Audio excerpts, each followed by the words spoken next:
আসসালামু আলাইকুম বন্ধুরা, কেমন আছেন? আল্লাহর মতে আমি ভালো আছি। আপনারা কেমন আছেন জানাবেন। আজকের আবার নতুন এক ভিডিও, নতুন মানে আমার বাড়ির মানে সকাল থেকে আমি কি করি না করি সবকিছু আপনাদের সঙ্গে শেয়ার করব, সেটা দেখাবো। এই শীতকালে তো জানেন সকালবেলা ঘুম থেকে উঠে আগে বিছানার কাজ, মানে বিছান ঠিক করাই করা। শীতকালে প্রচুর চাপ থাকে বিছান ঠিক করা। গরমকাল হলে একদম একটা বেডশিট বালিশ আছে, বাস ঠিক করাটা ইজিলি হয়ে যায়। এটা তো সবাই জানেন। তারপর মেশিনে কাপড় দিয়ে দিচ্ছি, বিছানাটা ঠিক করে নিয়েছি দুঘরে করে নিয়ে মেশিনে কাপড় দিচ্ছি। আমার ছেলে পাশে বদমাশি করছে, স্কুটার চালাচ্ছে, এমন করছে যেন মনে হচ্ছে যেন পড়েই যাবে, জানেন এতটাই বদমাশি করছে। বদমাশি করুক বা একটু দুষ্টামি করুক, আমি কিছু বলি না এখন, কেননা ও একটু একা একা থাকে তো, তাই একটু চুপচাপ থাকে। মানে মাঝে সাঝে একটু আলাদা মানে টাইপের হয়ে যায়। আমি যে এখন করে ভাবি যে তুই দুষ্টামি কর, যে পারে কর, আমি আর কিছু বলবো না। এই সোফার কাপড়রা সব ঠিকঠাক করে দিয়ে আবার এদিকে সোফার কাপড়, আর আমার যে হেল্পিং আছে মানে আমার ভাবি, সে কোনো দিন কোনো জিনিস কোনো জায়গায় রাখবে না, জানেন। আমাকে আবার দ্বিতীয়বার আবার সেট করতে হবে, মোছামুছি করবে প্রত্যেকদিন। আর মোছামুছি করার পর সেগুলো জিনিসগুলো যেখানে সরাবে সেখানেই রেখে দিবে। আর এক মানে এক ফোঁটা মানে এদিক ওদিক সরাবে না। আর আমার মেয়ে ড্রয়িংটা করেছে খুব সুন্দর, দেখুন আমার মেয়ের ড্রয়িংটা খুব সুন্দর করে ও ড্রয়িং। আবার ড্রয়িং এ আমি একটু ভর্তি করিয়েছি, ওই টাইপের ড্রয়িং করাবো বলে। আর সে আমার ভাবি আছে, সে টেবিল সেট করবে না, টেবিলের কাপড়ও চেঞ্জ করবে না। তাই আমি সকাল সকাল ওইগুলো উঠে আমার কাজ ওগুলো আমি করিনি। আমি টেবিলটা পরিষ্কার করে নিচ্ছি, কভার করে নিয়ে কাভার টাভার চেঞ্জ করে নিই। দুদিন ছাড়া করি, কেন যেহেতু শীতকাল, এখন সবাই টেবিলে খাওয়া দাওয়া করে, নোংরাটা হয়েই যায়। তাই উপর সে একটা দস্তরখানা মেলে রাখি, তার উপরে আবার এগুলো দিয়ে দিই। ও আমার ছেলে তো আমার সঙ্গে এত দুষ্টামি করতেছে, আমি বলছি, জান আমাকে কাজ করতে দে না। বলছে তুমি কি কাজ করবে, করতেই হবে না, সে ভাবি তোমার সেই ভাবি আছে না, আমাকে বলবে, সে করে নেবে। বলছি না না, সে তাকে করতে হবে না, আমি করে নেবো। এই কাভারটা আমি অনলাইন থেকে নিয়েছি, খুবই বড়, পুরো 6টা টেবিলের মানে টেবিল পুরো ঢাকা হয়ে চারদিক পড়ে থাকে, খুবই সুন্দর লাগে টেবিলে মেলার পর। তারপর বর্ষায় কাভারটা দিয়ে দিচ্ছি, দিয়ে ফলের বাস্কেট, তারপর ভাস সবকিছু রেখে দেবো, সাজিয়ে দেবো মিডিলতে।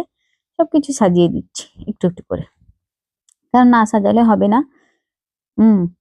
তো সকালবেলাও ঘুম থেকে উঠেই তো ওইগুলো কাজ, আগে বিছানটা চা পানি ধুয়ে নিচ্ছি, বাচ্চাদেরকে খাইয়ে দিয়েছি। খাওয়ার পর ওগুলো করে নিয়ে তারপর রান্নার কাজের দিকে যাব। না, রান্নার কাজের দিকে যাব না, তারপর আমার গাছপালা যে একটু দেখবো, এদিক ওদিক ঘুরবো, তারপর রান্নার কাজের দিকে যাবো, জানেন না। চট করে যে রান্না করবে নেবো তা নয়, যাইনি। টেবিলটা খুব সুন্দর করে সাজিয়ে নিয়েছি, দেখুন ভালো লাগলে অবশ্যই জানাবেন, দেখেছেন। তারপর এটা আজমলের সেন্ট নিয়েছি আমি অনলাইন থেকে, খুব স্মেলটা এত সুন্দর করছে, মানে গোটা বাড়ি সেন্ট করছে, জানেন আজমলের সেই মানে কারেন্টের মধ্যে দিলে সেই যে পোড়া পোড়া সেন্ট করে, এত সুন্দর লাগছে। তারপর আমার মেয়ের এদিকে চলে এলাম, কেন শীতকালে রুম গুলো তো গ্যাস গ্যাস করে, ওই আজমলের ওই সেন্টটা জ্বালালে এত সুন্দর লাগে রুম গুলো যে বলার কথা নেই। তারপর আমার গাছগুলোকে দেখতে এলাম, গাছে জল দেওয়া তো সকালবেলা আমার ডিউটি। গাছে জল দিতে কয়েকদিন গার্ডেন বালা বারণ করেছে যে গাছে জল দিবে না, জলটা বেশি হয়ে যাচ্ছে। তাই গাছের পাতাগুলো ফুটেছে। আমার মটরশুঁটি গাছটা দেখুন, মটরশুঁটির ফুলটা ধরেছে ধরেছে, আমি শুধু বলছি যে মটরশুঁটি গাছটার ফুল হয়, মানে মটরশুঁটি হয় না কেন, আমার শাশুড়ি বলছে হবে, দাঁড়াও। তারপর মটরশুঁটি গাছে ফুল হয়েছে, শশা গাছেও ফুল হয়েছে, শশা হয় না, ধরে না। শশা গাছগুলো একটু ঝিমড়ে ঝিমড়ে গিয়েছে। কি করি এখন, বিকালে এখন তো রোদ, বিকালে যা কিছু করার করব। আমার শাশুড়ি এপাশে আনাজ ফানাজ করছে আমাদের বাইরে। তারপর আমি একটু করে দিয়ে আমি চলে এলাম। তারপর ভিতরে এসে আজকে বিরিয়ানি করব। তাই বিরিয়ানির আলুটা কেটে রেখেছে ভাবি, তাই বিরিয়ানিতে নুন আর একটু আদার রস একটু জাফরান দিয়ে মাখিয়ে রেখে দিচ্ছি। মাখিয়ে রেখে পাশে আমি মানে নুনটা মাখিয়ে রাখলে কি হয়, তাহলে আলুটা নুনটা ভালোভাবে ঢুকে। তারপর পাশে পেঁয়াজটা ভেজে নিচ্ছি, পেঁয়াজটা ভাজার পর একদিকে একদিকে আলু ভেজে নিচ্ছি, তাহলে কাজটা এগিয়ে থাকবে। মাংসটা বাছা হয়নি এখনো, মাংসটা বাছতেছে। আর মাংস না ভালো করে বাছলে আর ধোয়াধুয়ি না হলে তো একদমই হবে না। কম করেই আজকে বিরিয়ানি করব, যেহেতু বিরিয়ানিটা করবো নি ভাবছিলাম, জানেন। তারপর মাংসটা এত সুন্দর এনেছে দেখে আমি যে না, বিরিয়ানি যেহেতু চাল আছে আর বাচ্চাগুলো বাড়িতে আছে ছুটির সময়, তো বিরিয়ানি করেই ফেলি। সে ঘরে আমাদের দুটো তিনটে বাচ্চা আছে, আর এ ঘরে আমার ছেলে মেয়ে, আর তারপর আমি, আমার হাজবেন্ড, এইগুলো সব ব্যাস। আর 10 জনেরই বিরিয়ানি করবো। এতে মাংসটা দিয়ে দিচ্ছি, মাংসতে টক দই, নুন, আদা রসুন, গরম মশলা, তারপর জিরে ধনের গুঁড়ো, তারপর দিচ্ছি আগো লঙ্কা বাটা। লঙ্কা বাটা দিচ্ছি। লঙ্কা বাটা তো আমি সবসময় লঙ্কা বাটাই মানে করে খাই, মানে গুঁড়ো লঙ্কা তো খাই না, জানেনই তো। তারপর তেল দিয়ে ম্যারিনেশন করে রেখে দেবো এখন 0.5 ঘন্টার মতো। তারপর এসে মাংসটা তুলবো, তার আগে আর কিছু করব না। মাখিয়ে রেখে দিচ্ছি মশলা ভালো করে, টক দই দিয়ে মাখিয়ে রেখে দিলে মাংসটা খুব সুন্দর কিন্তু নরম সফট হয়ে যায়।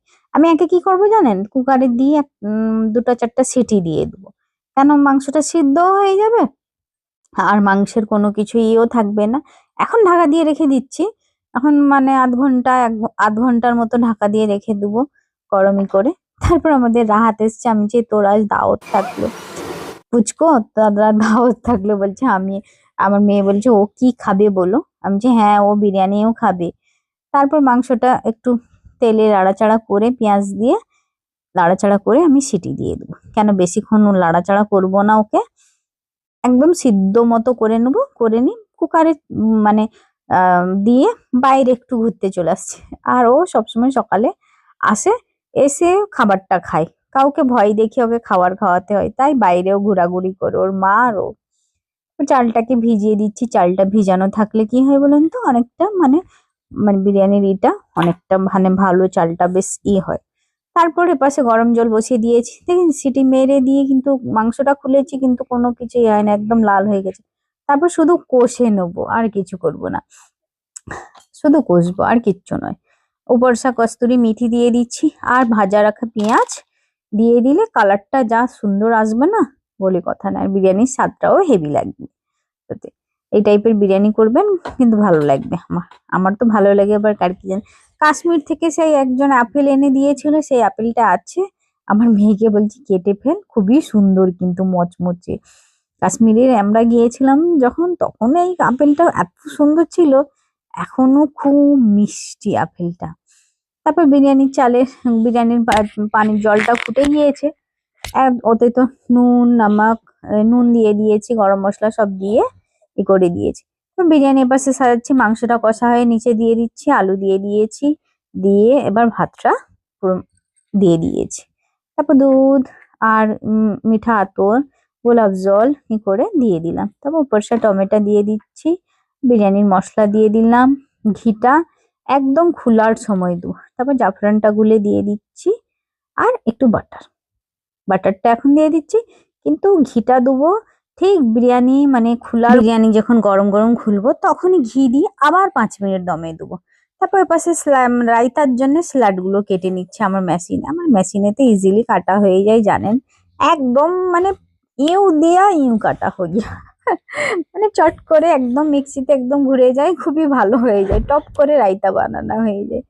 তারপর কাঁচা লঙ্কা আর ধনেপাতা আর শসা একদম পিনো করে নিয়েছি। তারপর টক দইটা দিয়ে দেবো, টক দই দিয়ে বিরিয়ানির সঙ্গে সত্যি রায়তা খেতে খুবই ভালো লাগে, তাই টক দই শসা দিয়েছি, কাঁচা লঙ্কা পেস্ট করে নিয়েছি, টক দই দিয়ে দিচ্ছি, নুন দিয়ে দিচ্ছি, একটু গুঁড়ো লঙ্কা দিচ্ছি, গুঁড়ো লঙ্কা আর একটু কালা মানে বিট নুন আর একটু কালো মরিচের গুঁড়ো দিয়ে রায়তাটাকে মিশিয়ে একটু চিনি দিবি, দিয়ে মিশিয়ে এখন ওকে রেখে দেবো। ভাত খাওয়ার আগে মানে বিরিয়ানি হওয়ার আগে বানিয়ে দিচ্ছি, গোসল করার পর তো আকপাক লাগবে, তাই জন্য আগে রায়তা বানানো শেষ। এই করে আমার ব্লগটা এখানেই শেষ করলাম। সবাই ভালো থাকবেন, সুস্থ থাকবেন, আল্লাহ হাফেজ। আর আমার বিরিয়ানি কেমন হয়েছে অবশ্যই জানাবেন আমার বিরিয়ানি কেমন হয়েছে। ভিডিও ভালো লাগলে অবশ্যই দেখবেন। আল্লাহ হাফেজ, বাই।